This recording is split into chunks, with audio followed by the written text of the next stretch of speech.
Maggie Hartwell's arthritic fingers traced the edge of the acceptance letter one more time, the words blurring slightly through her reading glasses.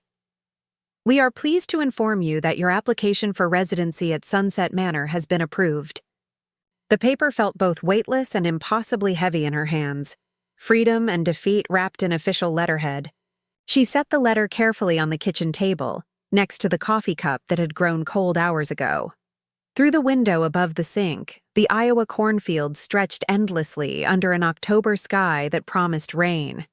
This kitchen had been her command center for 43 years, its yellow walls witness to countless meals, arguments, celebrations, and quiet moments of worry. Now it felt like a museum of her own life, each familiar object a reminder of what she was leaving behind. The phone call couldn't wait any longer. She'd rehearsed what she would say during her morning chores, practicing while she fed the chickens and checked the mailbox. Simple, straightforward, a reasonable request from a mother to her son. Maggie pulled David's business card from the magnetic strip on the refrigerator, though she knew the number by heart. Sarah had given it to her 2 Christmases ago, during one of their brief, stilted phone conversations. In case of emergencies, Sarah had said gently, though they both knew Maggie had never called it. Her hand trembled slightly as she dialed. The tremor had started 6 months ago, another sign that her body was betraying her, just like her heart had been doing since the diagnosis. Early-stage heart disease, Dr. Patterson had called it, manageable with medication and lifestyle changes, which meant selling the farm, leaving everything Robert had built, everything she'd preserved. Before we jump back in, tell us where you're tuning in from, and if this story touches you, make sure you're subscribed, because tomorrow I've saved something extra special for you. The phone rang twice before David's voice answered, professional and distracted. David Hartwell. David, it's your mother. The words came out more formally than she'd intended. A pause. Then, Mom. Hi. Is everything okay? She could hear the wariness in his voice, the automatic assumption that her call meant trouble. When had that happened? When had she become someone who only called with bad news? I'm fine, she said, though it wasn't entirely true. I wanted to let you know that I've been accepted at Sunset Manor, the assisted living facility in Cedar Rapids I told you about. That's good, if that's what you want. His tone was carefully neutral, the voice he probably used in business meetings. Maggie felt the first crack in her composure. She'd hoped for something. Surprise, concern, maybe even an offer to visit before she made such a big decision. The thing is, she continued, forcing her voice to remain steady, I need to be moved in by the end of the month. There's a lot to pack and I'll need help loading the truck. I was wondering if you might be able to come for a weekend. I know it's a lot to ask, but, Mom, I can't. The interruption was swift and final. Sarah and I both work full-time, and the kids have activities every weekend. Emma's got soccer tournaments and Jake's in that chess club thing. I literally don't have a free weekend until after Thanksgiving. Maggie stared at the kitchen wall, where a faded calendar still showed pictures of Robert's prize-winning corn from 5 years ago. She'd never changed it after he died. I see. Look, can't you hire movers? I mean, I could send you some money if that's the issue.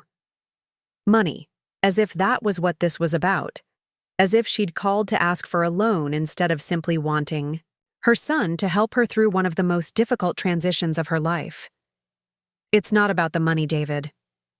Then what? Mom, I left Iowa for a reason. I have responsibilities here, a life here. I can't just drop everything and come running every time. Every time? The words slipped out sharper than she'd intended. When have I ever asked you to come running? Another pause. When David spoke again, his voice carried an edge she recognized from his teenage years. You know what I mean. The farm, the family obligations, all of it. I thought we were past this. Maggie closed her eyes.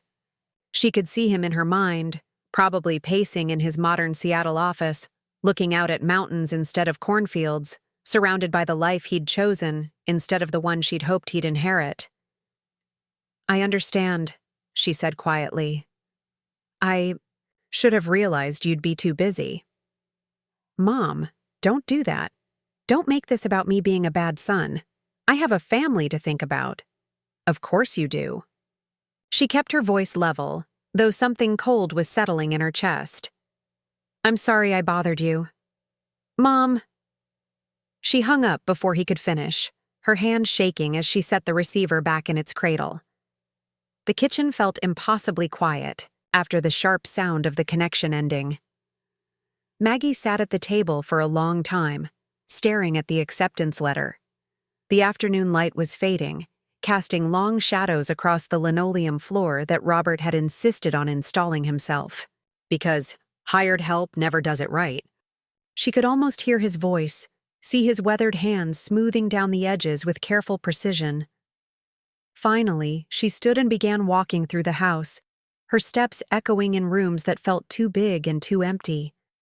In the living room, she paused before the mantelpiece lined with family photographs. David at 10, grinning gap-toothed beside a prize-winning pumpkin. David at graduation, already looking past the camera toward some future that didn't include them. David and Sarah's wedding photo, sent months after the ceremony she hadn't been invited to attend. She picked up the wedding photo, studying Sarah's kind face. Sarah, who still sent Christmas cards and birthday remembrances.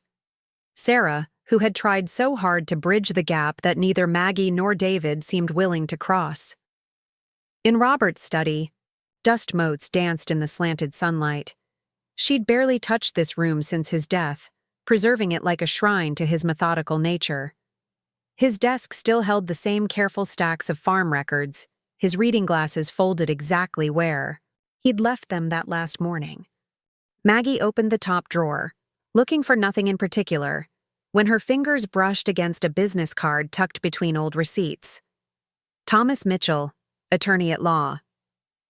She remembered now. Robert had consulted him about estate planning, though they'd never finished updating their wills after David left for college.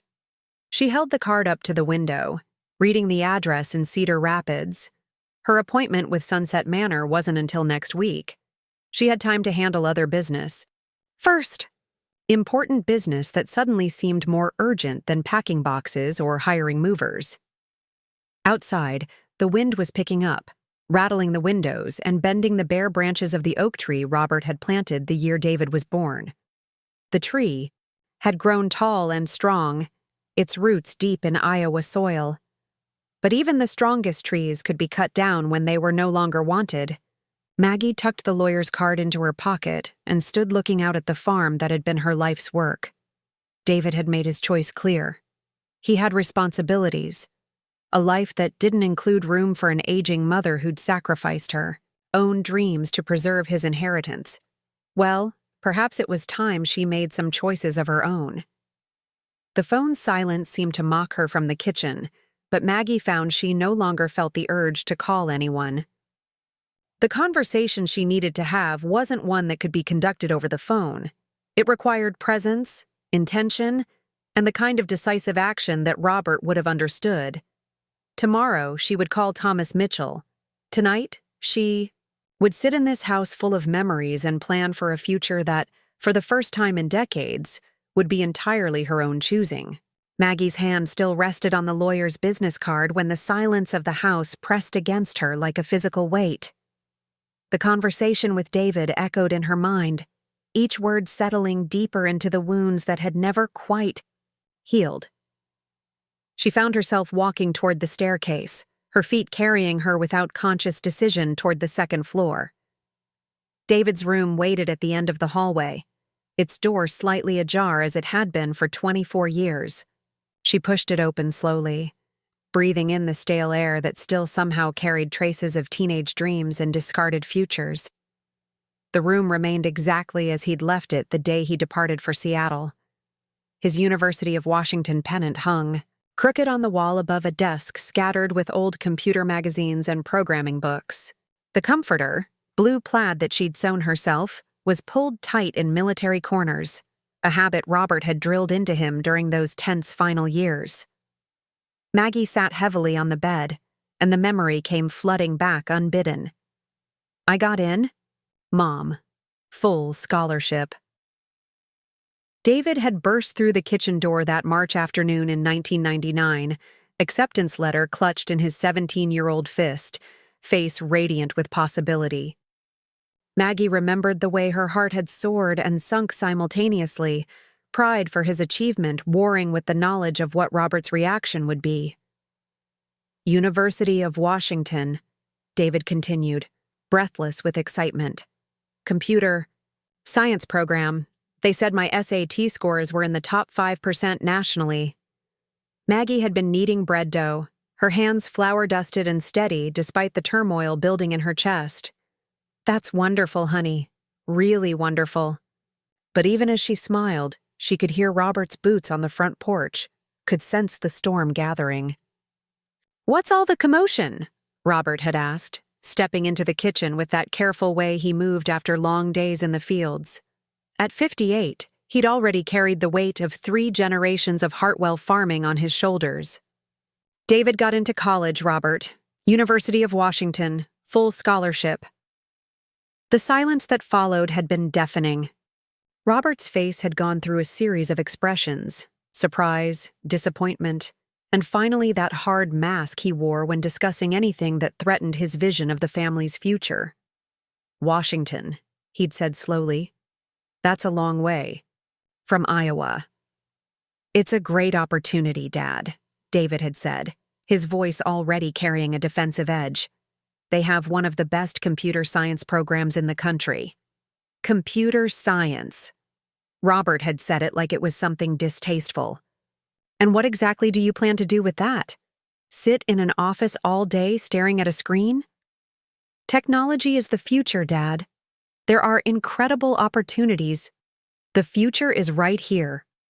Robert's voice had risen then, carrying the frustration of a man watching his life's work dismissed by his own son. 4 generations of Hartwells have worked this land. 4 generations have built something real, something that matters. And you want to throw it all away for what? Computer games? Maggie had watched her son's face close off, had seen the exact moment when excitement turned to resentment. She should have spoken up then, should have defended David's dreams, celebrated his achievements. Instead, she'd tried to make peace. Maybe David could study computers and still come back to help with the farm, she'd suggested weakly. Technology could help us too. Modern farming uses computers now. Both men had turned to look at her, Robert with betrayal, David with something. Worse, disappointment. Her attempt at compromise had satisfied no one and supported no one. I'm not coming back, David had said quietly, his voice carrying a finality that had chilled her. I'm going to Seattle, and I'm going to build something of my own. Robert had slammed his hand on the kitchen table, making the salt and pepper shakers jump. Family loyalty means something, David, or it used to. Your grandfather is dead, Dad. Just like this farm will be if we don't adapt. I'm not going to spend my life trapped here, arguing about weather and crop prices and whether the government subsidies will keep us afloat another year. The memory shifted, blurring into another scene. David's high school graduation that May, Robert conspicuously absent because the corn needed planting and ceremonies don't pay the bills. Maggie had sat alone in the school auditorium, watching. Her son accept awards and accolades, making excuses to other parents about why Robert couldn't attend. Where's your husband? Betty Morrison had asked afterward, noting Maggie's solitary position among the celebrating families. Farm work, Maggie had replied, the lie coming easily after years of practice. You know how it is during planting season. But Betty's knowing look had suggested she understood exactly what kind of priorities kept a father from his son's graduation. The worst memory surfaced last, that final dinner before David left for Seattle. The 3 of them sitting around the kitchen table that had hosted thousands of family meals, the silence so thick it felt toxic. Robert eating methodically, jaw clenched. David picking at his food, already gone in spirit. And Maggie, trying desperately to pretend that nothing was breaking apart. "Your mother made your favorite," Robert had said finally, gesturing toward the pot roast she'd spent hours preparing. "Thanks, Mom," David had replied quietly, but he'd barely touched it.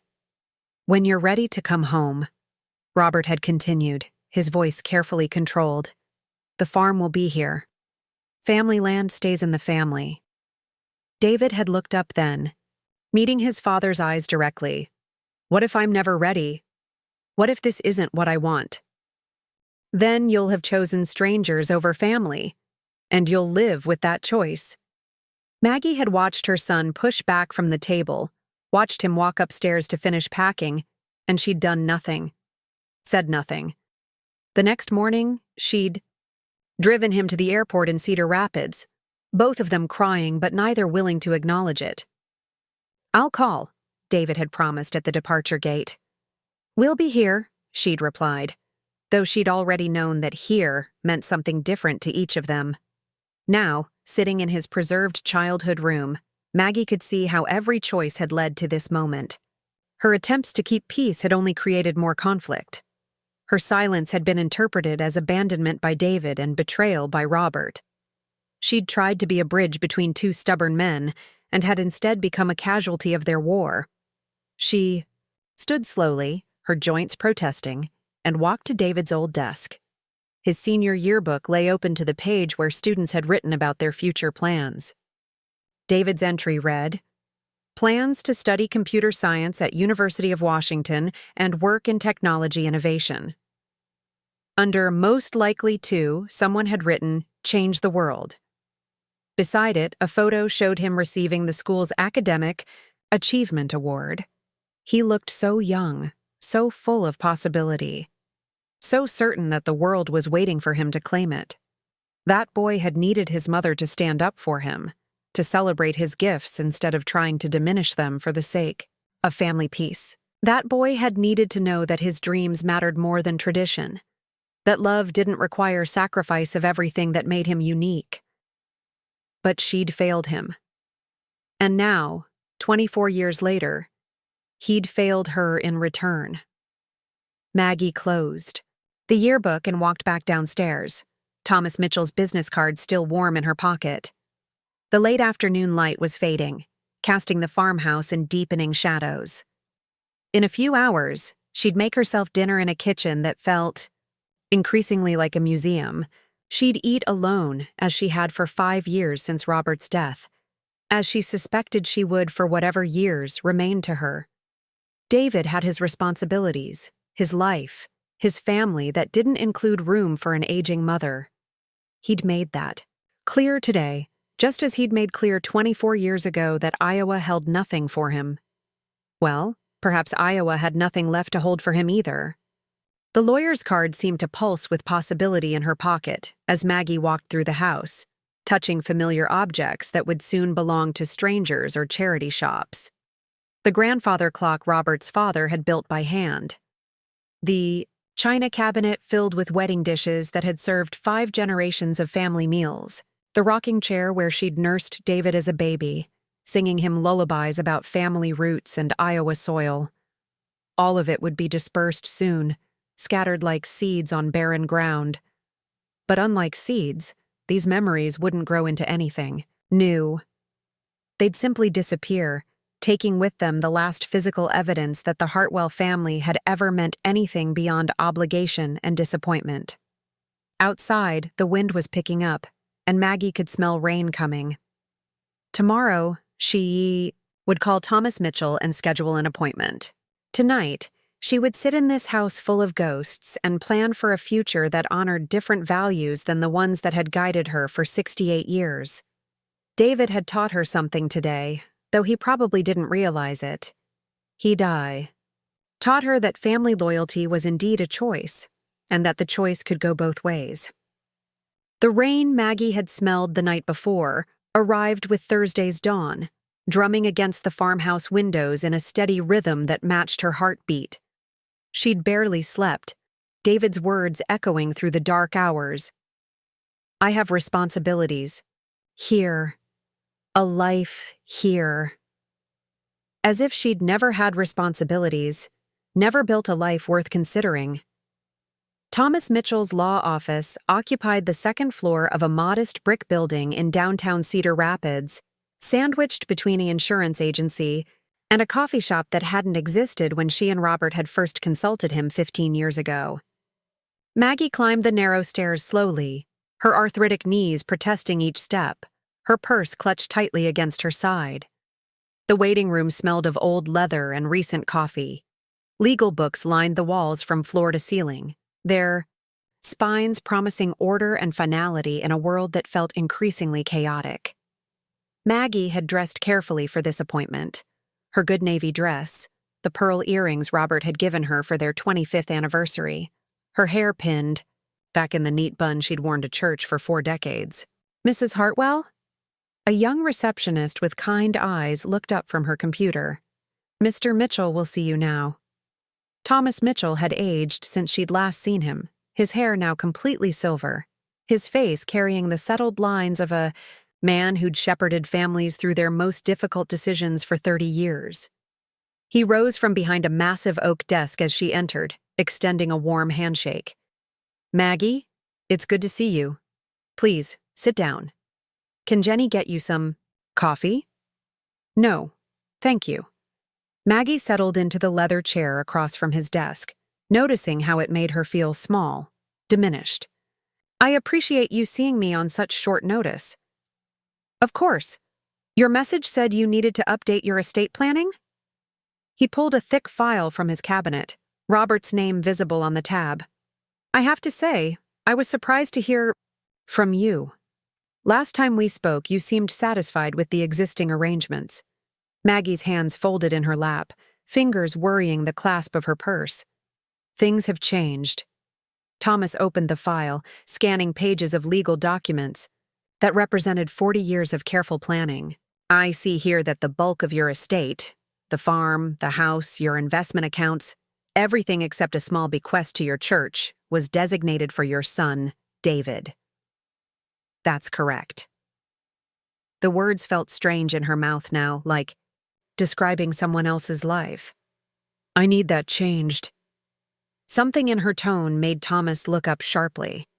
He'd built his practice on reading between the lines of family dynamics, understanding the unspoken wounds that drove people to make irreversible decisions. I see. May I ask what's prompted this change?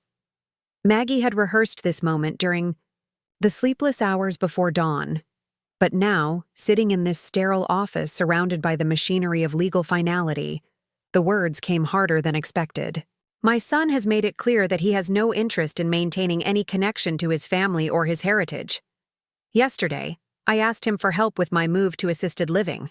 He refused. She paused, steadying her voice. It wasn't the first time he's made his priorities clear, but it will be the last time I allow them to hurt me. Thomas set down his pen, leaning back in his chair. Maggie, family disputes can be complicated.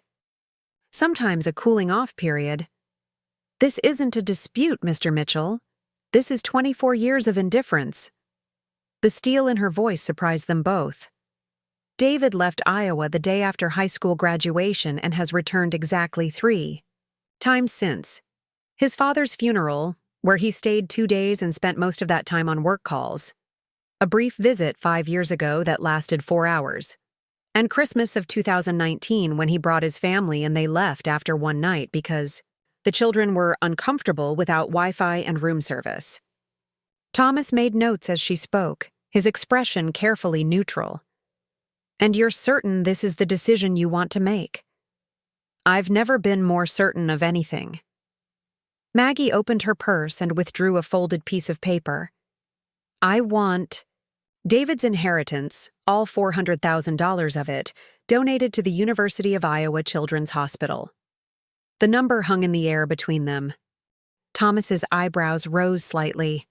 Enough money to change a family's trajectory, or in this case, to make a substantial impact on children's lives. That's a significant charitable donation, Maggie. The tax implications alone. I don't care about taxes. She unfolded the paper, revealing a printed article about the Children's Hospital's new cancer ward. These children are fighting for their lives. They deserve resources and hope. David has made it clear he doesn't need anything from me, so perhaps this money can go to children who actually do need help. Thomas studied the article, then looked back at her face. In 30 years of practice, he'd seen anger, spite, genuine philanthropy, and everything in between. Maggie Hartwell's expression held something more complex. Hurt transformed into purpose. Have you discussed this decision with David? Given him an opportunity to understand the consequences? Mr. Mitchell, I spent 43 years giving David opportunities. I gave him opportunities to maintain a relationship with his father before Robert died. I gave him opportunities to visit, to call, to show any interest in the family that raised him. Yesterday, I gave him an opportunity to show that I matter enough to him to warrant one weekend of his time. Her voice remained steady, but her knuckles were white where they gripped her purse. He declined them all. Thomas made more notes, his legal mind already calculating the ramifications. This decision. It's permanent, Maggie. Once the documents are signed and witnessed, there's no easy way to reverse it. Good. The word came out sharper than she'd intended. David has spent 2 decades making permanent decisions about this family. It's time I made one of my own. And if he were to change, to reach out, to try to rebuild your relationship? Preparing and narrating this story took us a lot of time, so if you are enjoying it, subscribe to our channel. It means a lot to us. Now back to the story. Maggie was quiet for a long moment, staring out the office window at the parking lot below where ordinary people went about their ordinary lives, unaware that families could shatter as easily as dropping a china cup. Then he'll learn what I learned yesterday, that some opportunities, once missed, don't come again. Thomas closed the file and pulled out a fresh legal pad. Very well, I'll need to draft new documents. This will take several days to prepare. Properly. How long? A week, perhaps 10 days if we want to ensure everything is airtight. I'll need to coordinate with the hospital's development office, establish the proper charitable framework. He paused, studying her face. Maggie, I have to ask, are you doing this because you believe it's right, or because you want to hurt David? The question landed like a physical blow. Maggie sat back in her chair, forced to examine motivations she'd been careful not to look at too closely. Both, she said finally, her honesty surprising them both. I think these children deserve help more than David deserves money he's never needed or wanted. But yes, I also want him to understand what it feels like to lose something permanently, to know that his choices have consequences. And if those consequences destroy any possibility of reconciliation.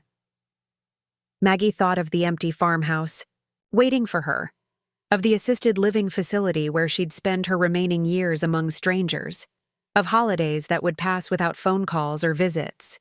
Mr. Mitchell, reconciliation requires 2 people who want the same thing. David has made it clear what he wants, a life without obligations to his family. I'm simply giving him exactly what he's asked for.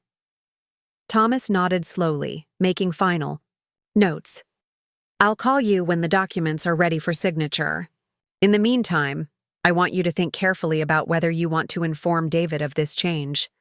Some families find that communication. No. Maggie stood, smoothing her dress with hands that no longer trembled. David will learn about this change when it becomes necessary for him to know, not before. That could be years from now, or it could be sooner than any of us expect. Either way, he'll have the same amount of warning I had yesterday when he decided our relationship wasn't worth a weekend of his time. She gathered her purse and moved toward the door, then turned back. Mr. Mitchell, you asked if I thought this was right. Let me ask you something. Is it right for a son to abandon his widowed mother? Is it right to refuse to help when she's facing the most difficult transition of her life? Because if David's behavior is acceptable, then surely my response is as well. Thomas had no answer for that, and they both knew it. Maggie left the law office feeling lighter than she had in months, as if she'd finally set down a burden she'd been carrying for years. The rain had stopped, and afternoon sunlight streamed through the breaking clouds, illuminating the wet streets like a promise. For the first time since Robert's death, she had made a decision that was entirely her own. Not a compromise between competing loyalties, not an attempt to keep peace, not a sacrifice for someone else's vision of what family should be. Just a choice that felt right in her bones, regardless of its consequences. The drive back to the eye. Farm passed in a blur of cornfields and familiar landmarks. Tonight, she would make dinner for one and eat it without wondering if she should call David. Tomorrow, she would begin the practical work of sorting through possessions and preparing for her move. And in a week or 10 days, she would sign papers that would ensure her legacy went to children who needed it, rather than to a son who had already decided that legacies were just another form of obligation. David had taught her something valuable yesterday, though he'd never know it. He'd taught her that love without respect was just another word for taking advantage, and Maggie Hartwell was done being taken advantage of. The farmhouse welcomed her home with its familiar creaks and shadows. She hung her good coat in the hall closet and walked to the kitchen, where the coffee cup from yesterday's devastating phone call still sat beside the sink. Tomorrow, she would wash that cup and put it away with all the other remnants of the life she'd lived for other people. Tonight, she would sit in Robert's chair and plan for a future that was finally, completely her own. The weight of her decision followed Maggie through the week like a shadow. By Saturday morning, Thomas Mitchell's question had burrowed so deep into her conscience that she found herself dressing for early Mass at St. Mary's, needing the ritual of confession. The church held its familiar piece of polished wood and stained glass. Only a handful of early worshippers occupied the pews. Maggie slipped into a back pew, kneeling on the worn velvet where she'd prayed through decades of crises. Today, she prayed for clarity about a choice that felt both inevitable and terrifying. Father Michael's homily seemed aimed directly at her conscience. Something about forgiveness and the danger of letting hurt harden into revenge. The desire for justice, he said, can too easily become the desire for revenge when we forget that mercy is not weakness, but the hardest form of strength. After Mass, Maggie lingered until the church emptied except for Father Michael tidying the altar. "Father?" Her voice echoed in the empty space. He looked up, unsurprised. In 15 years, he'd learned to recognize the particular quality of need that kept people behind after services. "I thought you might want to talk." He gestured toward the confessional. The small wooden booth smelled of old wood and whispered, "Secrets." Maggie settled onto the familiar kneeler. "Bless me, Father, for I have sinned. It has been 2 weeks since my last confession." The ritual words came automatically, but what followed required courage. "I've made a decision about my estate. I've instructed my lawyer to donate David's inheritance to the Children's Hospital instead." The silence stretched before Father Michael spoke, his voice carefully neutral. "What brought you to this decision?" The story poured out. David's cold refusal, 24 years of distance, the realization that she'd spent her life preserving something no one else valued. "He told me he has responsibilities, Father, a life that doesn't include time for his aging mother. So I've decided to give my resources to children who actually need help." "And how do you feel about this decision?" The unexpected question caught her off guard. "Relieved. For the first time in years, I feel like I've made a choice that's entirely my own." "What feels right about it?" "Those children are fighting for their lives. They need resources, hope. David has never needed anything from me. Why should he inherit money from a family he doesn't value?" Those are practical justifications. Maggie, what does your heart tell you? The directness forced her deeper. My heart is tired, Father. Tired of loving someone who doesn't seem to love me back. Tired of hoping for calls that don't come, visits that never happen. Her voice cracked. Maybe that makes me terrible, but I can't keep pretending it doesn't hurt. It makes you human. But tell me, is this decision motivated by love for those children, or by hurt over David's behavior? Both, she whispered. I do want to help those children, but I also want David to understand what it feels like to lose something permanently. Father Michael was quiet before responding with gentle firmness. Maggie, I've watched this estrangement grow for 15 years. Robert had fixed ideas about family loyalty, and you've carried the burden of bridging that gap. He paused. But have you ever told David directly how his distance affects you? Have you been clear about your needs, your loneliness? The question hit like cold water. I shouldn't have to beg my own son to care. Communication isn't begging, Maggie. It's giving people the opportunity to rise to our expectations instead of expecting them to read our minds. His voice grew gentler. You've spent 24 years interpreting David's independence as rejection. But what if he's spent the same? Years interpreting your silence as acceptance of the distance?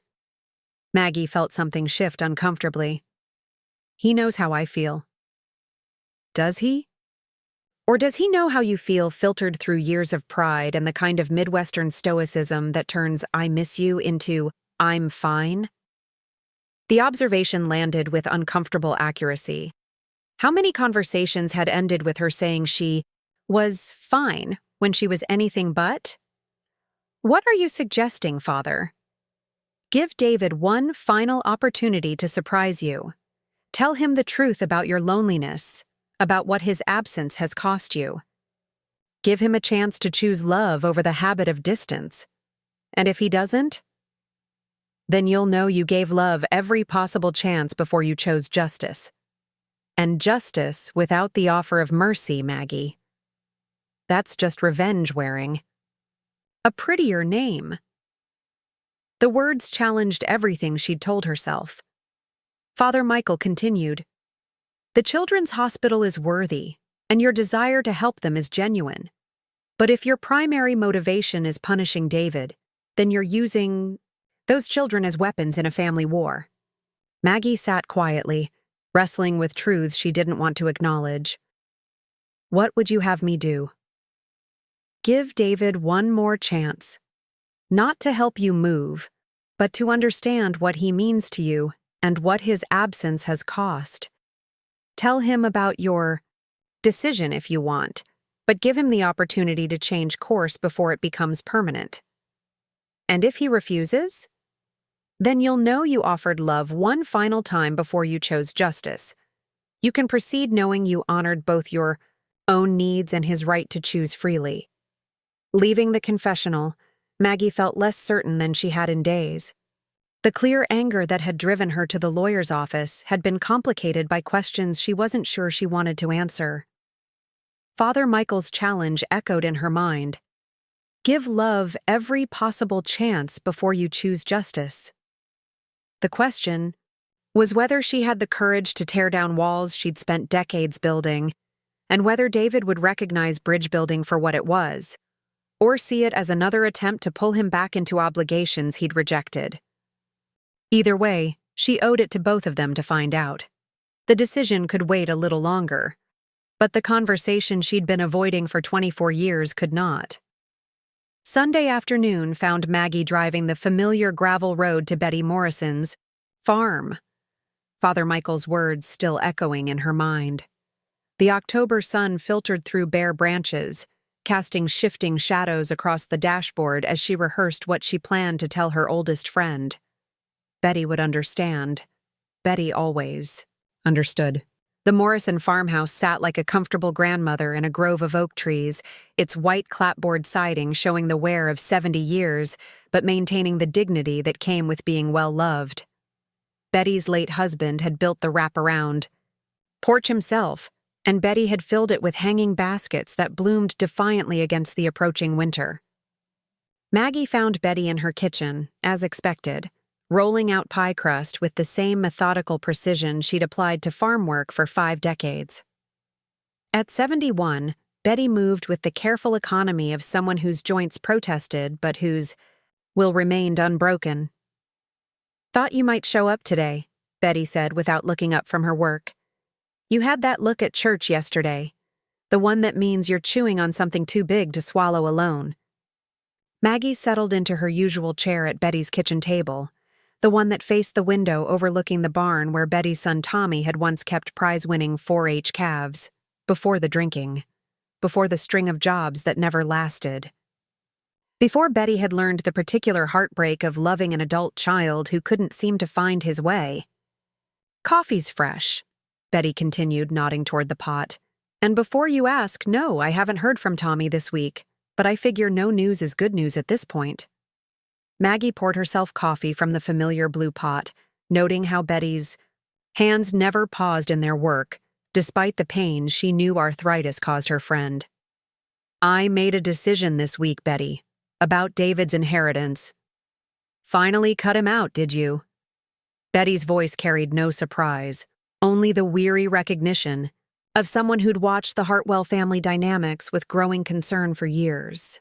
"I'm donating it all to the Children's Hospital. $400,000. Now Betty did pause, looking up from her pie crust with raised eyebrows. "That's a considerable sum, Maggie, and a considerable statement." "It feels right."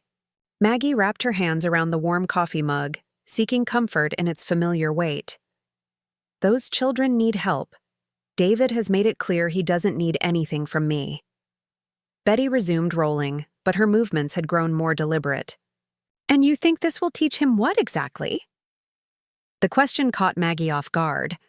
She'd expected support, validation, perhaps even praise for her charitable decision. "I think it will show him that choices have consequences." Consequences. Betty set down her rolling pin and dusted flour from her hands. "That's an interesting word choice. Usually when we talk about teaching consequences, we're talking about children, about helping them learn right from wrong."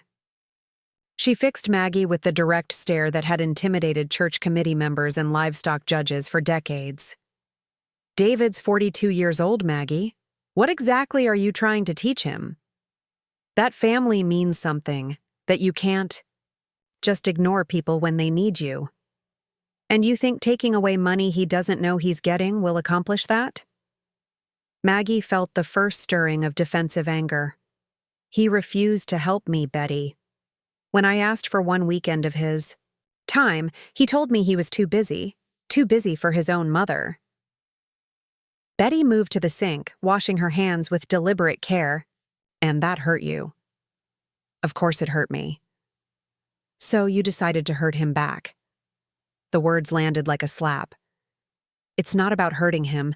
It's about doing something meaningful with money that would otherwise go to someone who doesn't appreciate it." Betty dried her hands and turned to face Maggie fully. "Honey, I've known you for 40 years. I've watched you navigate Robert's stubborn pride and David's equally stubborn independence. I've seen you try to keep peace between two men who were too much alike to ever understand each other." She pulled out the chair across from Maggie and sat down heavily. "But this isn't about charity, and we both know it. The Children's Hospital is a worthy cause that deserves support. But if you wanted to help sick children, you could have donated part of your estate, or set up a memorial fund in Robert's name, or any number of things that didn't involve punishing your son." Betty's voice grew gentler without losing its edge.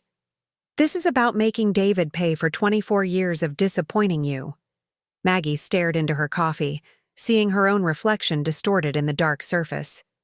Maybe he deserves to be disappointed for once. Maybe he does. But tell me something, Maggie. In all those years of David disappointing you, how many times did you tell him what you actually needed from him? The question echoed Father Michael's challenge from the day before. A mother shouldn't have to spell out that she wants a relationship with her son. Shouldn't have to, no, but sometimes we do anyway. Betty leaned forward, her voice taking on the patient tone she'd used when teaching Sunday school for 30 years. My Tommy's been breaking my heart for 15 years now. Lost jobs, broken promises, that awful period when he was living in his car because he'd spent his rent money on whiskey. Maggie had watched Betty navigate Tommy's struggles with a grace she'd always admired and never understood. But you know what I learned?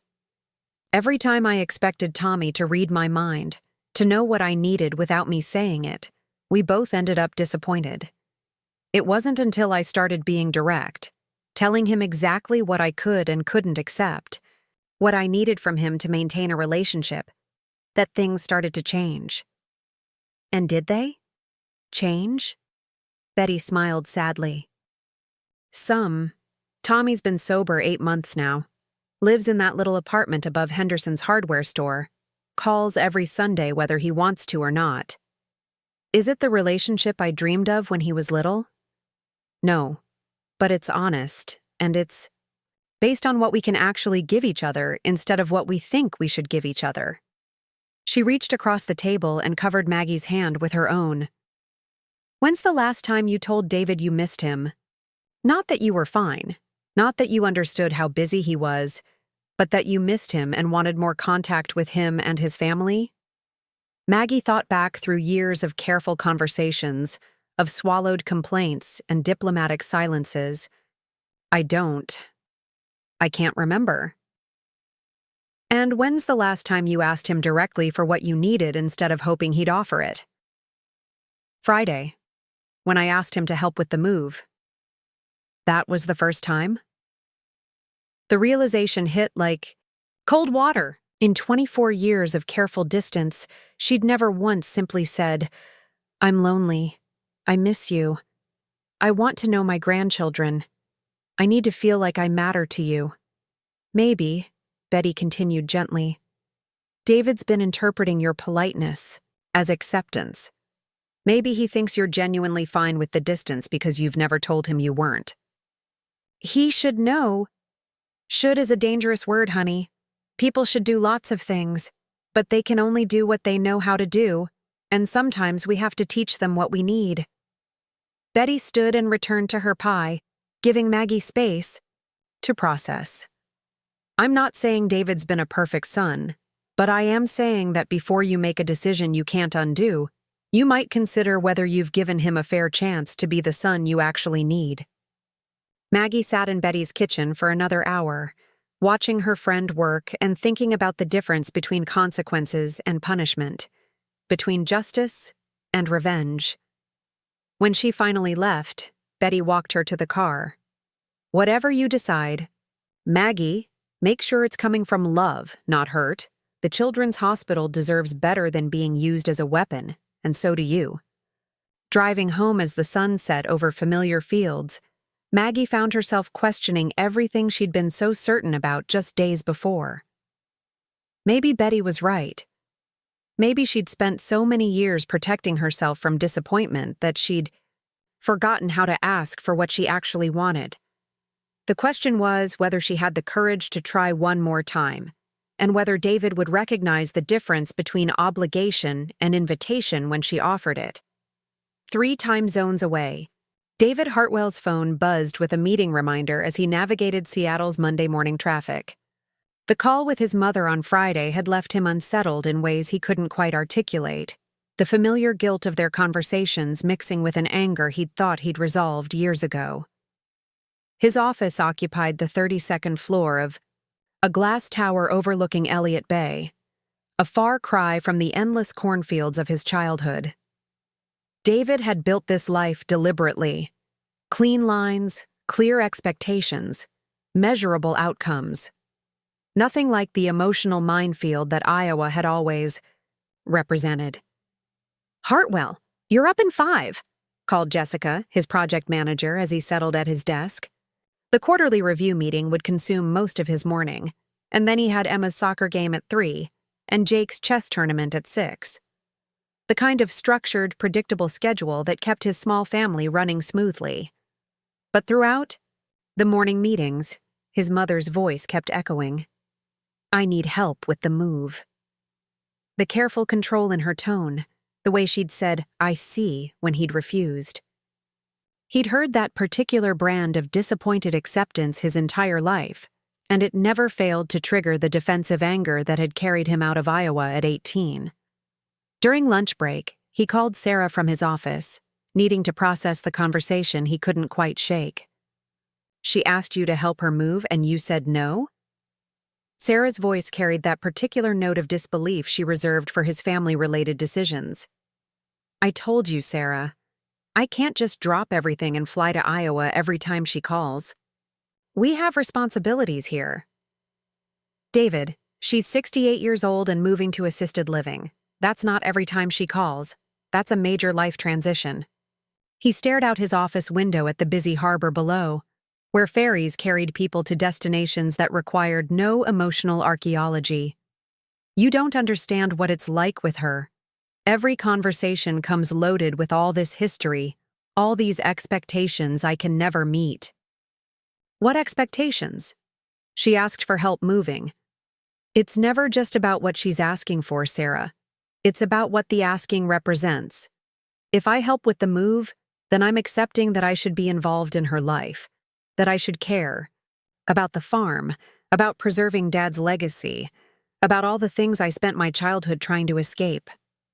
Sarah was quiet for a moment, and David could picture her in the pediatric unit where she worked, probably checking on patients between conversations about his emotional baggage.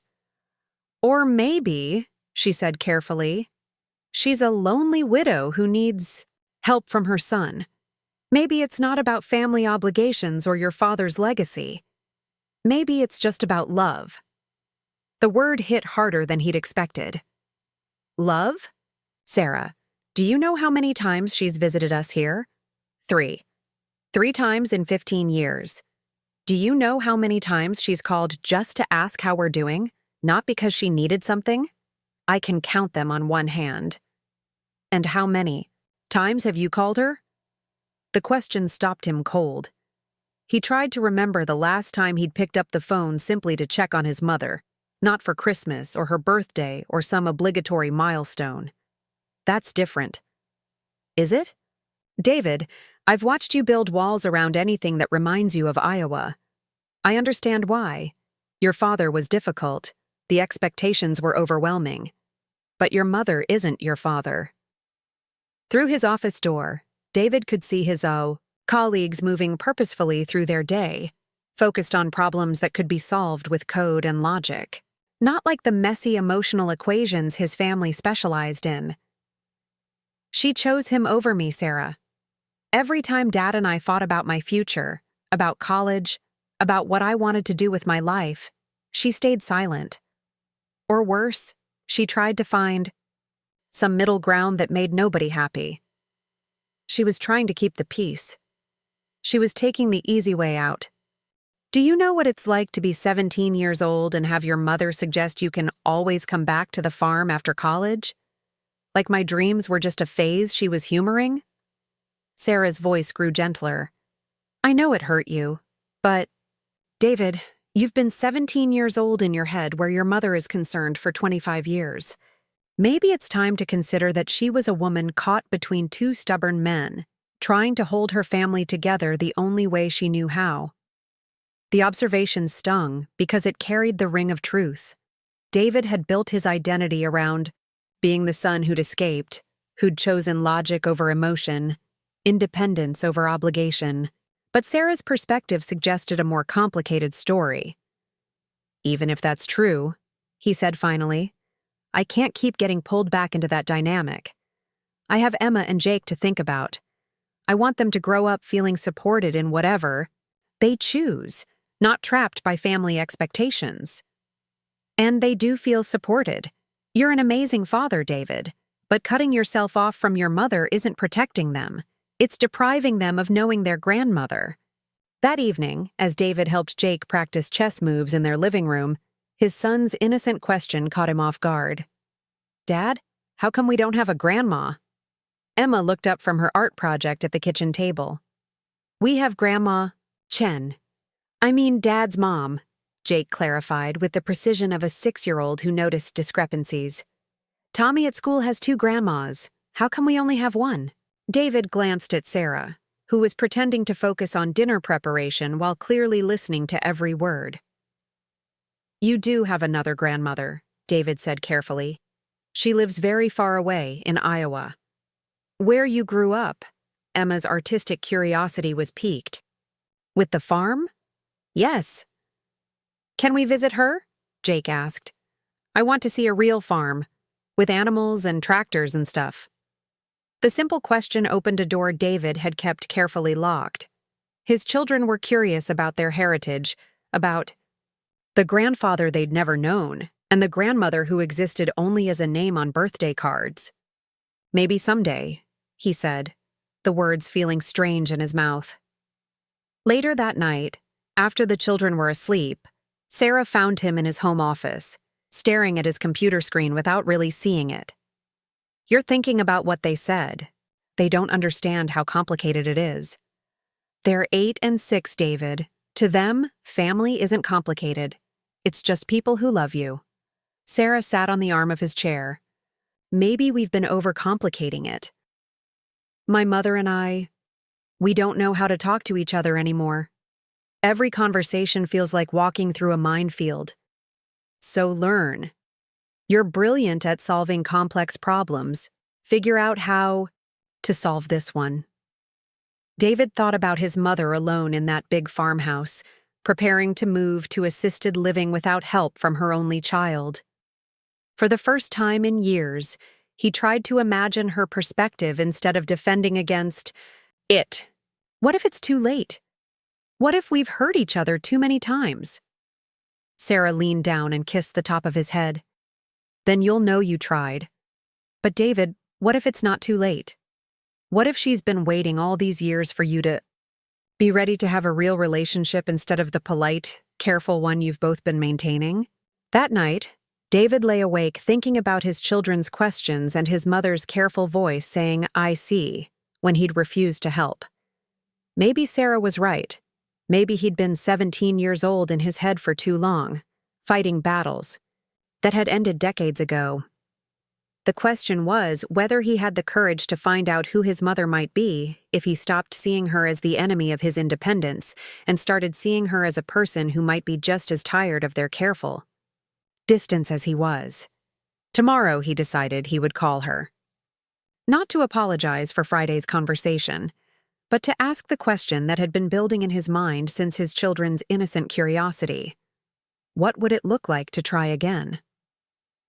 Sarah Chen Hartwell was reviewing patient charts in the pediatric unit when her phone rang Tuesday afternoon.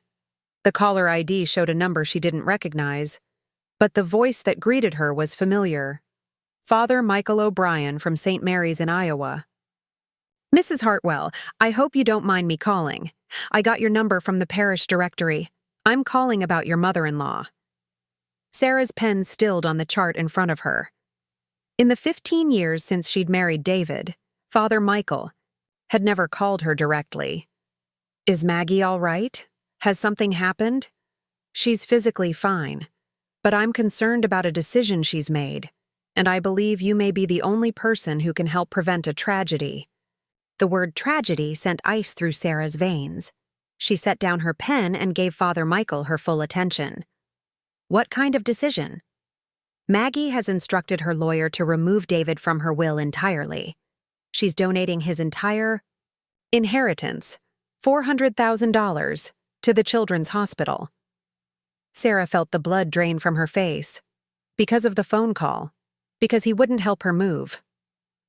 I'm afraid it goes much deeper than that, my dear. This decision stems from 24 years of hurt and misunderstanding. But the immediate trigger was David's refusal to help. Yes. Sarah sank into her desk chair, her mind racing through the implications. Not just the money, though $400,000 would have secured Emma and Jake's college educations, but what this decision said about the complete breakdown of David's relationship with his mother. Father, does David know? Not unless you tell him. Maggie intends to keep this secret. David will only learn about it after her death, whenever that may be. That could be years from now. Or it could be sooner. Maggie has early-stage heart disease, though she's managing it well with medication.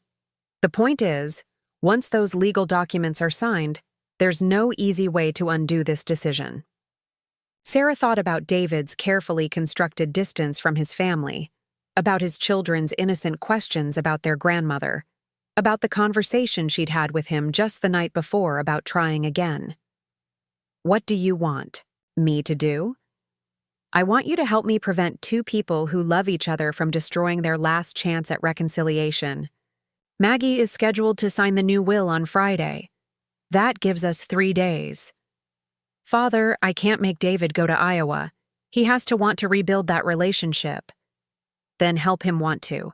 You know him better than anyone, Sarah. You understand both sides of this conflict. If anyone can make him see what's really at stake here, it's you.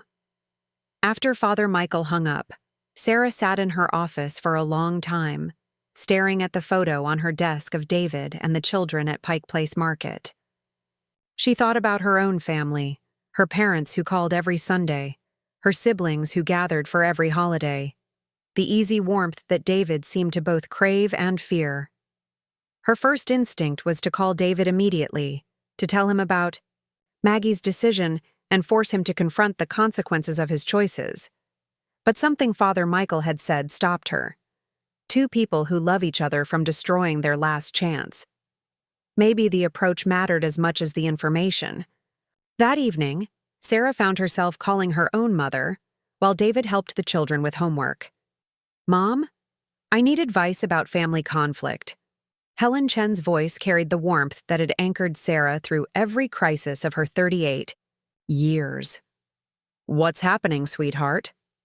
Sarah explained the situation, David's estrangement from his mother, the refused request for help, Maggie's devastating response. Her mother listened without interrupting, occasionally making small sounds of understanding or concern. This grandmother, Helen said when Sarah finished. She's never met Emma and Jake? Never. David won't bring them to Iowa, and Maggie has only visited us 3 times in 15 years. And both of them are content with this arrangement? Sarah thought about David's defensive anger whenever Iowa was mentioned, about the careful politeness in Maggie's voice during their rare phone conversations. I don't think either of them is content. I think they're both hurt and proud and don't know how to bridge the gap. Then perhaps, Helen said gently, they need someone to build the bridge for them. What do you mean? In our family, when people are too stubborn to apologize, sometimes the children or grandchildren have to create the opportunity for healing. Not by forcing it, but by making it possible. The conversation with her mother crystallized something Sarah had been feeling for years.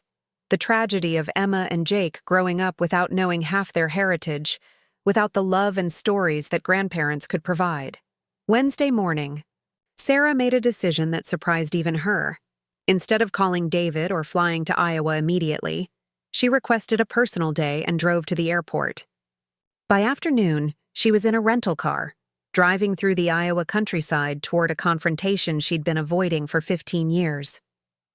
The Hartwell farm looked exactly as she remembered from her few visits, weathered but dignified, surrounded by fields that stretched to the horizon. Sarah sat in the car for several minutes, gathering her courage. She'd practiced what she wanted to say during the flight, but now that she was here, the words felt inadequate. Maggie answered the door wearing an old cardigan and a surprised expression. Sarah, what are you doing here? I came to talk to you about David and about your will. Maggie's face went carefully neutral. I don't know what you mean. Father Michael called me. He's worried about you, and frankly, so am I. For a moment, Sarah thought Maggie might deny everything and send her away. Instead, the older woman's shoulders sagged slightly, and she stepped aside to let Sarah enter. The farmhouse felt like a museum of David's childhood. photos on every surface, his high school track trophies still displayed in the living room, the sense of a life carefully preserved for someone who never visited. They sat in the kitchen where Maggie had received David's devastating phone call, and Sarah found herself looking at this woman she'd known peripherally for 15 years with fresh eyes. Not as David's distant mother, but as a lonely widow facing one of life's major transitions without support from her only child. "Father Michael shouldn't have called you," Maggie said finally. "I'm glad he did. Maggie, I need you to help me understand something. Do you want a relationship with David and the children, or have you given up on that possibility?" The directness of the question seemed to catch Maggie off guard. "Of course I want a relationship with them. They're my family." "Then why are you making a decision that will ensure that never happens?" Maggie's hands twisted in her lap. "David has made his priorities clear. He has a life that doesn't include room for his mother." "Has he told you that directly?" "He didn't need to. His actions speak loud enough." Sarah leaned forward, drawing on years of experience mediating family conflicts in the pediatric unit. "Maggie, I work with families in crisis every day. I've learned that what people say and what they mean are often two different things. David refuses to come to Iowa not because he doesn't love you, but because he doesn't know how to love you without feeling like he's betraying himself." "I don't understand." "He spent his childhood feeling like he had to choose between his dreams and your approval. He's been protecting himself from that choice for 24 years. But protection and rejection aren't the same thing."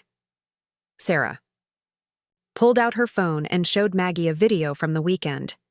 Emma and Jake asking about their grandmother, their innocent curiosity about the farm where their father grew up. "They want to know you," Sarah said softly. "And David. David has been talking about trying again, about figuring out how to have a real relationship instead of the careful, polite one you've both been maintaining." Maggie watched the video twice, tears gathering in her eyes. "They're so big. Emma looks just like David did at that age. She has his curiosity, and Jake has your eyes. I can see it in the old photos. But David said he was too busy to help you move. He didn't say he was too busy to love you." "There's a difference, Maggie. Maybe it's time someone helped both of you see that difference." They talked for 2 hours, and slowly, Sarah began to understand the depth of miscommunication that had created this chasm. Maggie's attempts to keep peace had been interpreted as betrayal. David's need for independence had been seen as rejection. Both of them had been speaking different languages while thinking they were having the same conversation. "What would you need from David to feel like he cared about you?" Sarah asked finally. I just want to feel like I matter to him. Like our family history means something. I don't need him to take over the farm or move back to Iowa. I just need to know that he values what we shared, what we built together." "And have you ever told him that?" Maggie was quiet for a long moment. "I've been waiting for him to show me that he cares. I thought if I waited long enough, he'd realize what he was missing. And he's been waiting for you to accept his choices, without trying to change him back into the son you think you want." The realization hung between them like a revelation. Sarah pulled out her phone again. "I'm going to call David. I'm going to tell him that I'm here, and that you have something important to tell him. Not about the will, not yet, but about what you actually need from him. Are you willing to try one more conversation, but this time with complete honesty instead of careful politeness?" Maggie looked around her kitchen, at the phone where Friday's devastating conversation had taken place, at the acceptance letter from Sunset Manor still sitting on the counter. What if he says no? What if he doesn't want to hear it? Then you'll know you tried everything before you made your final decision. But Maggie, what if he says yes? What if he's been waiting his whole adult life for permission to love you, without strings attached? The possibility hung in the air between them like a fragile hope. Sarah waited while Maggie wrestled with 24 years of hurt and pride and the terrifying prospect of vulnerability. Finally, Maggie nodded. "Make the call." Sarah dialed David's number with trembling fingers while Maggie sat across from her, hands clasped tightly in her lap. The late afternoon sun streamed through the kitchen windows, illuminating dust motes that danced in the air like suspended possibilities. "Sarah? Where are you? I've been calling your office." "I'm in Iowa, David. I'm sitting in your mother's kitchen." The silence that followed stretched so long that Sarah wondered if the call had dropped. When David finally spoke, his voice carried a mixture of confusion and barely controlled anger. "What the hell are you doing there?" "Something's happening that you need to know about. Your mother has made a decision that will affect all of us, but especially Emma and Jake." "If this is about the move, I already told her." "David, stop. Just stop and listen to me." Sarah's voice carried the authority she used in medical emergencies. "Your mother is sitting right here, and she has something she needs to tell you. Something she should have said 24 years ago." "Sarah, I don't want to do this. I don't want another conversation full of guilt and obligations and—" "Then don't. Just listen. For 5 minutes. Can you just listen without defending yourself?" Maggie reached for the phone with a shaking hand. Sarah nodded encouragingly and moved to put the call on speaker. "David?" Maggie's voice was barely above a whisper. "Mom." The word came out flat, guarded. For a moment, neither spoke. Sarah could hear David breathing on the other end, could sense him building his familiar walls. She caught Maggie's eye and mouthed, "Tell him the truth." "David, I need to tell you something I should have said when you were 17 years old." Maggie's voice grew steadier. "I was wrong." The admission seemed to catch David off guard. "Wrong about what?" "About everything. About the way I handled the fights between you and your father. About the way I tried to keep peace instead of standing up for what was right. About the way I let you believe that your dreams didn't matter as much as family tradition." Sarah watched Maggie's face transform as years of careful restraint fell away. "When you got that scholarship to University of Washington, I was so proud I couldn't breathe. You were brilliant and ambitious and everything I'd hoped you'd become.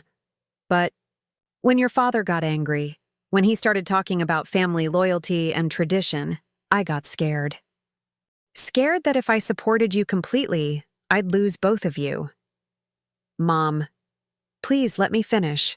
I thought if I could find middle ground, if I could make you both feel heard, maybe I could keep our family together. But what I actually did was make you feel unsupported and your father feel betrayed. I failed you both, but especially you, because you were the one who needed an advocate and I chose to be a peacekeeper instead." David's breathing was audible through the speaker. When he spoke, his voice cracked slightly. "Do you have any idea what it was like to feel like I had to choose between having your love and having my own life?" "No, I don't. And I'm sorry. I'm so deeply sorry that I made you feel that way." The simple apology seemed to unlock something. In David, "I've spent 24 years being angry about that. About feeling like you chose Dad's vision over my reality. I did choose that. And it was wrong." Maggie wiped tears from her cheeks. "David, I need you to know that I never wanted you to sacrifice your dreams for the farm. I wanted you to be happy, to build a life that fulfilled you. I was just too scared to say it out loud." "Then why didn't you ever tell me that? Why did every conversation feel like you were disappointed in the choices I'd made?" Maggie looked at Sarah, who nodded encouragingly. "Because I was protecting myself. Every time you didn't call, every time you kept your distance, it hurt. So I built walls around that hurt and pretended I was fine with the way things were. I told myself that if you really loved me, you'd make more effort. But the truth is, I was too proud and too scared to tell you what I actually needed." "What did you need?" The question hung in the air, simple and devastating in its directness. I needed to feel like I mattered to you, like our family meant something to you, even if you chose a different path. I didn't need you to move back to Iowa or take over the farm. I just needed to know that I was more than an obligation to you. David was quiet for a long time. When he spoke, his voice was soft. You were never just an obligation, Mom. You were. You were this impossible standard I could never meet. Every conversation felt like a test I was failing. What kind of test? The test of being a good son, of caring enough, calling enough, visiting enough. I felt like no matter what I did, it wasn't what you really wanted from me. Sarah watched Maggie process this revelation, that her careful politeness had been interpreted as disappointment, that her attempts to hide her needs had made David feel inadequate. What did you think I wanted from you? Maggie asked. I thought you wanted me to be Dad, to value the farm the way he did, to see Iowa as home the way he did. And when I couldn't be that person, I thought you saw me as a disappointment. Oh, David. Maggie's voice broke. I never wanted you to be your father. I wanted you to be yourself. I was proud of everything you built in Seattle, proud of your career, proud of the family you created with Sarah. I just didn't know how to tell you that without it sounding like I was trying to manipulate you into visiting more. The conversation that followed was 24 years in the making, painful, honest, and necessary. David talked about feeling trapped by expectations he'd never understood. Maggie admitted to years of loneliness and the mistake of expecting David to read her mind instead of expressing her needs directly. I have something else to tell you, Maggie said finally, her voice steadying. Something that will help you understand how serious this is. She told him about the will, about the decision to donate his inheritance, about the lawyer's appointment scheduled for Friday. David's silence grew heavy as he processed the magnitude of what had almost happened. You were going to disinherit me without telling me. I was going to let you live your life without the burden of family obligations, just like you wanted. That's not what I wanted, Mom. I wanted to live my life without feeling guilty for not being the son you and Dad expected. There's a difference. Sarah watched understanding dawn on both their faces, the recognition that they'd been fighting, a war based on misunderstandings, that their careful distance had protected them from nothing while costing them everything. David, Maggie said quietly, if you're willing to try, really try to build something new between us, I'd like that. Not because of tradition or obligation, but because I love you and I want to know the man you've become. And your grandchildren, Sarah added softly.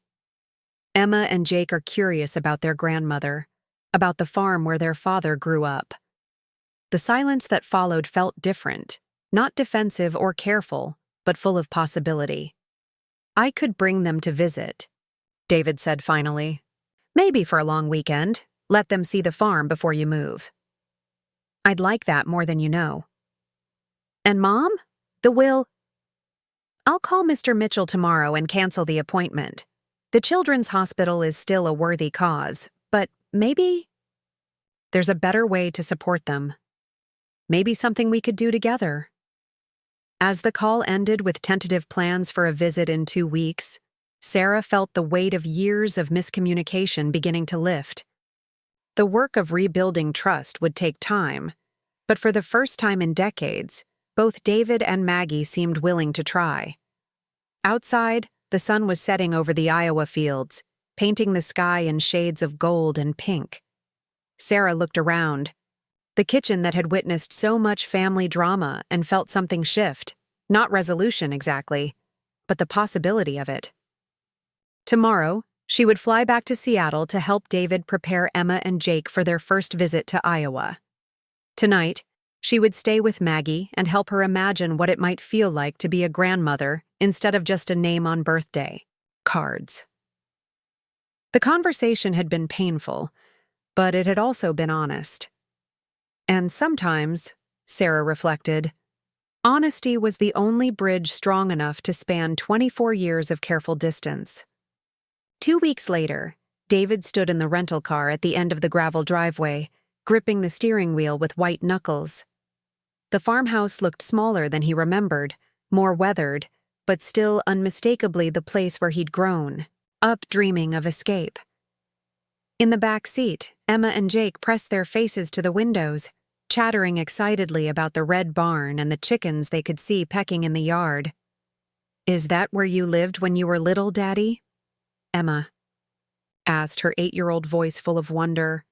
"Yes," David managed, his throat tight. "That's where I grew up." This was his first time back in over 5 years, and the weight of memory pressed against him like a physical force. He could see himself at 16, standing in this same driveway, arguing with his father about college applications. Could see himself at 18, loading his car with everything he owned, determined never to look back. "Dad, you're squeezing the steering wheel really hard," Jake observed with 6-year-old directness. "Are you nervous?" Sarah reached over and covered his hand with hers. "It's okay to be nervous. This is a big step for all of us." The front door opened before they could get out of the car, and Maggie appeared on the porch. She'd dressed carefully. For this reunion, her good blue dress, her hair freshly styled. But David could see the uncertainty in her posture, the way she clasped and unclasped her hands. Emma was out of the car first, her natural curiosity overcoming any shyness. "Are you our grandma? Dad said you have chickens." The simple, direct question seemed to break something open in Maggie's carefully composed expression. "I am your grandma, and yes, I do have chickens. Would you like to see them?" Jake scrambled out next, immediately fascinated by the barn and the wide expanse of farmland stretching in every direction. "This is so cool! Can we see the tractors?" David climbed out slowly, his legs unsteady. For a moment, he and his mother simply looked at each other across the distance that had defined their relationship for so long. She looked older than he'd expected, frailer, and he felt a stab of guilt at how much time had passed since he'd really seen her. "Hello, David." "Hi, Mom." The greeting was awkward, formal, but underneath it lay the groundwork they'd begun during that devastating phone conversation 2 weeks ago. They'd talked twice more since then, careful conversations about practical matters like sleeping arrangements and what the children might like to do. But this moment, standing face to face for the first time in years, carried the weight of everything they'd left unsaid. Sarah stepped forward, breaking the tension. "The kids have been talking about this visit nonstop. Jake's been practicing his animal sounds for the chickens." As if on cue, Jake let out an enthusiastic cock-a-doodle-doo. That made Maggie laugh, the first genuine laugh David had heard from her in years. "Well then, we'd better go meet them properly," Maggie said, and David heard something in her voice he hadn't heard since childhood: delight. The first hour passed in a whirlwind of farm exploration. Maggie showed Emma and Jake the chicken coop, the old barn where David had once kept his 4-H calves, the oak tree with the rope swing that still hung from a massive branch. The children's excitement was infectious, and David found himself relaxing despite his best efforts to maintain his guard. "Dad, look," Emma called from the rope swing. "You used to swing on this?" "Every day after school," Maggie answered, before David could respond. He used to pretend he was Tarzan, swinging through the jungle. David felt heat creep up his neck. "Mom." And when he was Jake's age, he fell off and broke his arm. Cried for 20 minutes, but the next day he was right back up there. Jake's eyes went wide. "You broke your arm, Dad? Did it hurt?" "Like crazy," David admitted, surprised to find himself smiling at the memory. "But your grandma is right. I was back on that swing as soon as the cast came off."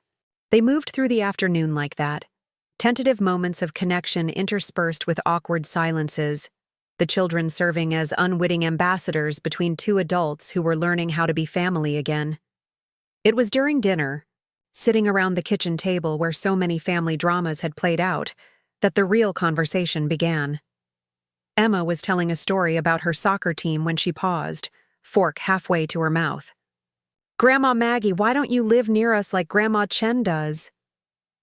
The innocent question landed like a stone in still water. David felt his defensive walls start to rise, but Maggie's response surprised him. "Because your daddy and I had some disagreements when he was younger, and we both made mistakes that kept us apart." "What kind of mistakes?" Jake asked with characteristic directness. David and Maggie looked at each other across the table, and David saw something in her eyes he'd never noticed before. Not judgment or disappointment, but genuine regret. "I made the mistake of not listening to what your father really needed," Maggie said slowly. "And your father made the mistake of thinking I didn't love him exactly as he was." "But you do love him, right?" Emma's question was matter of fact, but it hit David like a physical blow. "More than anything," Maggie said quietly, her eyes never leaving David's face. "I've loved him every single day, even when we weren't talking. To each other." The simple declaration hung in the air. David felt his carefully constructed defenses crumbling, years of hurt and anger giving way to something he'd been afraid to feel. "I didn't know that," he said finally, his voice rough. I thought you were disappointed in who I turned out to be." "Disappointed?" Maggie's voice carried genuine surprise. "David, you built an incredible life. You have a career you're passionate about, a wife who loves you, children who are brilliant and kind. How could I be anything but proud?" "Because it wasn't the life Dad wanted for me. It wasn't what this family was supposed to look like." "This family," Maggie said firmly, "is supposed to look like whatever makes you happy and fulfilled. Your father had his own dreams for you, but they were his dreams, not mine." The children had grown quiet, sensing the weight of the adult conversation happening around them. Sarah gently suggested they explore the upstairs, giving David and Maggie space for the reckoning that had been building for 24 years. "Why didn't you ever tell me that?" David asked when they were alone. "Why did every conversation feel like you were trying to pull me back here?" Maggie was quiet for a long moment, her hands wrapped around her coffee cup. "Because I was lonely, and I was scared. Your father died, and you were the only family I had left, and you felt so far away. Every time we talked, I wanted to ask you to visit more, to call more, to be more present in my life. But I was afraid that asking would drive you further away. So instead you said nothing and hoped I'd figure it out on my own. Instead, I said nothing and resented you for not reading my mind." The admission came with a rueful smile. "Not my finest moment as a mother." David laughed, surprising them both. "I spent 2 decades being angry at you for expectations you never actually expressed. And I spent 2 decades being hurt by distance you maintained to protect yourself from expectations I never actually had." The absurdity of it, the tragic comedy of their mutual misunderstanding, hung between them. David felt something shift in his chest, a loosening of tension he'd carried for so long he'd forgotten what it felt like to breathe without it. "Mom, I need you to know something. I never stayed away because I didn't love you. I stayed away because I loved you and I was terrified that it would never be enough." Maggie reached across the table and covered his hand with hers, the first time she'd touched him in years. "It was always enough, David. You were always enough, exactly as you were." The words he'd needed to hear at 17, at 25, at 35, finally reached him at 42. David felt tears he'd been holding back for decades finally break free. "I'm sorry, Mom. I'm sorry I stayed away. I'm sorry I made you feel like you didn't matter to me. I'm sorry too. Sorry I didn't fight for you when your father was being impossible. Sorry I didn't tell you how proud I was. Sorry I let fear keep me from being the mother you needed." They sat in the gathering dusk, holding hands across the kitchen table where their relationship had fractured, and was now, tentatively, beginning to heal. Upstairs, they could hear Emma and Jake exploring, their voices bright with discovery. "What happens now?" David asked finally. "Now we figure out how to be family again. Real family, not the careful, polite version we've been pretending to be." "I'd like that. But Mom, I need you to know. I can't move back to Iowa. My life is in Seattle. I don't want you to move back. I want you to visit sometimes, and I want to visit you sometimes. I want to know my grandchildren and be part of their lives. I want us to call each other because we want to, not because we feel obligated to." It was, David realized, exactly what he'd wanted all along. A relationship based on choice rather than duty, on love rather than expectation. "The farm will be sold when I move to Sunset Manor. But David, some of the things in this house, your father's tools, the family photos, pieces that tell the story of where you came from, I'd like Emma and Jake to have them someday. Not as burdens, but as connections to their history." David nodded, understanding finally that preserving family heritage didn't mean being trapped by it. As they talked into the evening, building the foundation for something new, David felt the weight of 24 years of misunderstanding finally begin to lift. Tomorrow, they would visit his father's grave together for the first time since the funeral. The day after, his family would fly back to Seattle, but with plans for Maggie to visit at Christmas. It wasn't a perfect ending. There would be more conversations, more work to rebuild trust, more learning how to love each other without conditions. But it was, David realized, a beginning. And sometimes, a beginning was the most beautiful thing of all. 3 months later, Maggie sat in her new apartment at Sunset Manor, watching through her window as December snow dusted the courtyard where residents took their morning walks. Her one-bedroom unit felt spacious after weeks of adjustment, decorated now with carefully chosen pieces from the farm. Robert's reading chair, the quilt her grandmother had made, and prominently displayed on the mantelpiece, framed photos of Emma and Jake from their October visit.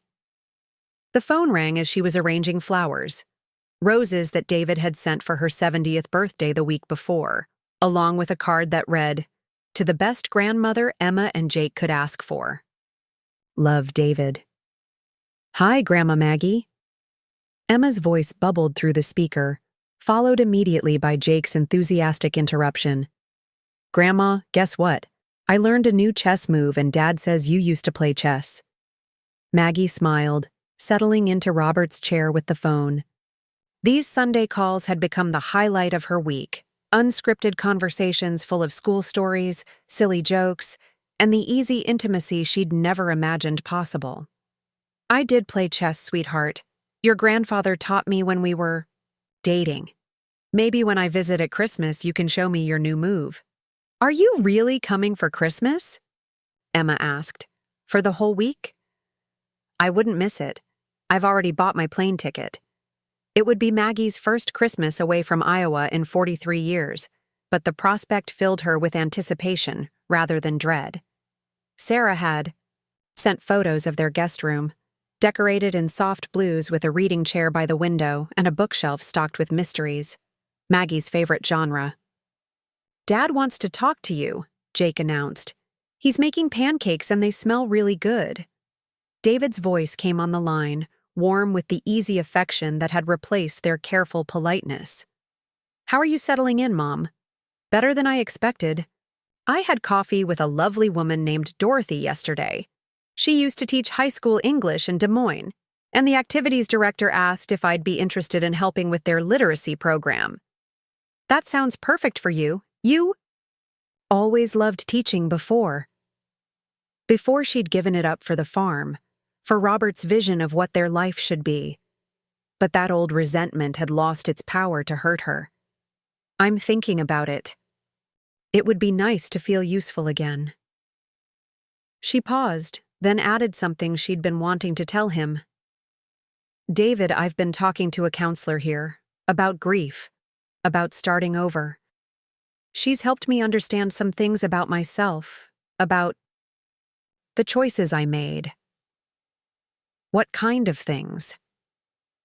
That I spent so many years waiting for life to happen to me, instead of making choices about what I wanted. I waited for your father to support my dreams, waited for you to read my mind about what I needed, waited for other people to make me happy instead of taking responsibility for my own happiness. The insight had come slowly, through conversations with Dorothy and other residents who'd navigated similar transitions. Maggie had realized that her anger at David had been easier than examining her own passivity, her own failure to advocate for herself. I'm learning that it's never too late to start making different choices, she continued. Like choosing to tell you directly that I love you and I'm proud of you, instead of hoping you'll somehow know. I love you too, Mom. The words came easily now, without the careful guardedness that had characterized their relationship for so long. They talked for another 20 minutes, about David's latest project at work, about Emma's Christmas play, about Maggie's plans to volunteer at the local library. Easy conversation punctuated by comfortable silences, the kind of relationship Maggie had dreamed of but never known how to build. After they hung up, Maggie walked to her small kitchen to prepare lunch. The apartment came with a meal plan, but she enjoyed cooking for herself occasionally, especially recipes that connected her to family traditions worth preserving. She was making Robert's favorite cornbread when Betty Morrison knocked on her door, carrying a covered casserole dish and wearing the mischievous expression that meant she had news to share. "Thought you might like some company for lunch," Betty said, settling at Maggie's small dining table. "Plus, I wanted to tell you about Tommy." Betty's son had been sober for 10 months now, working steadily at the hardware store and calling his mother every Sunday. Their relationship remained complicated, marked by years of broken promises and rebuilt trust, but it was honest in ways it had never been before. "He asked me yesterday if I thought it was too late for him to go back to school," Betty continued. 47 years old and thinking about community college. Can you imagine? Maggie smiled, remembering her own recent thoughts about the literacy program. "I think it's wonderful. It's never too late to start something new." "That's what I told him. Though I have to admit, part of me worries he'll fail again, disappoint himself. But Dorothy, you know Dorothy from down the hall, she reminded me that protecting our children from disappointment isn't love. It's fear dressed up as care." They ate Betty's tuna casserole and talked about their children, about the delicate balance between supporting and enabling, between loving and letting go. Maggie thought about the will that still sat in Thomas Mitchell's office, unchanged since that day in October when she'd almost made an irreversible mistake. She'd modified it eventually, leaving David a substantial inheritance while also establishing a memorial fund at the Children's Hospital in Robert's name. The decision felt right, honoring both her desire to help sick children and her responsibility to family. But more importantly, it had been a choice made from love rather than hurt. That afternoon, Maggie walked through Sunset Manor's halls to the common room where residents gathered for afternoon activities. She'd been hesitant about communal living at first, worried about losing her independence, but the community had surprised her with its warmth and vitality. "Maggie?" called Harold Patterson, a retired farmer from Ames who'd become her partner in the weekly bridge games. "Dorothy saved you a seat." She settled into their usual circle, surrounded by people who understood the challenges of starting over in the 7th decade of life. These weren't the relationships she'd expected to build at 70, but they filled her days with purpose and companionship. During the bridge game, her phone buzzed with a text from Sarah. "Emma made this for you at school today," followed by a photo of a drawing labeled "My Family." The crayon figures showed David and Sarah, Emma and Jake, and in the corner, a smiling woman labeled Grandma Maggie standing next to a house with flowers. Maggie studied the drawing for a long moment, marveling at how naturally Emma had included her in the family portrait. Not as an obligation or afterthought, but as someone who belonged. That evening, as December darkness settled over Cedar Rapids. Maggie sat in Robert's chair reading a mystery novel and planning her Christmas trip to Seattle. Sarah had sent her a list of Emma's and Jake's current interests: art supplies for Emma, chess books for Jake, and for both of them, stories about their grandfather's childhood on the farm. She'd been working on those stories, writing down memories of Robert as a young man full of dreams and determination, before disappointment and rigid thinking had hardened his heart.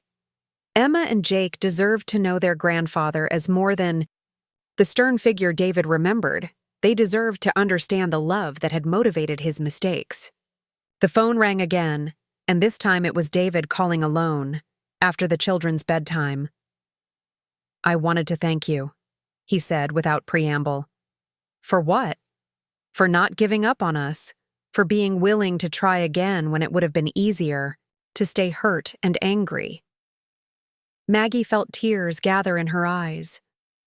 "Thank you for being willing to listen, for letting me try to be the mother you needed, even if it took me 24 years to figure out how. Mom, there's something I want to tell you. Sarah and I have been talking about next summer.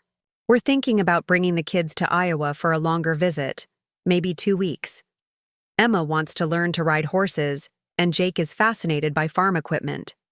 I'd love that, though I won't be at the farm anymore. I know, but we could stay at a hotel in Cedar Rapids, visit you every day, maybe take day trips to see the old place, show them where their father grew up." He paused. "I'm ready for that now, ready to show them my history without feeling like it's going to trap me." The conversation they'd needed to have at 17 was finally happening at 42, but Maggie had learned that timing mattered less than willingness. Some relationships could be rebuilt on stronger foundations, given enough patience and forgiveness. "I love you, David." "I love you too, Mom. Sleep well." After they hung up, Maggie sat in the peaceful quiet of her new home, surrounded by carefully chosen memories and facing a future full of possibility. Outside her window, snow continued to fall, covering the world in pristine white, a blank slate, a fresh beginning.